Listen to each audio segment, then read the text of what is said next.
Hey there, today we're going to look at how to use the accessibility checker in Adobe Acrobat Pro DC. So let's get started. First, open your PDF in Adobe Acrobat Pro DC. Over here, launch the application and then open the file you want to check. After that, go to the All Tools menu on the right hand side and select Prepare for Accessibility. Then look for the option that says Check for Accessibility and click on it. Over here in the report options section, check the box that says create accessibility report. Then click choose to pick the folder where you want to save the report. After that, you can also attach the report to the document by checking the corresponding box. Over here under checking options, open the category dropdown and make sure all relevant checkboxes are ticked.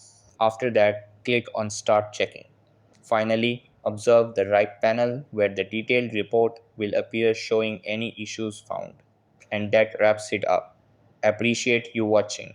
See you in the next.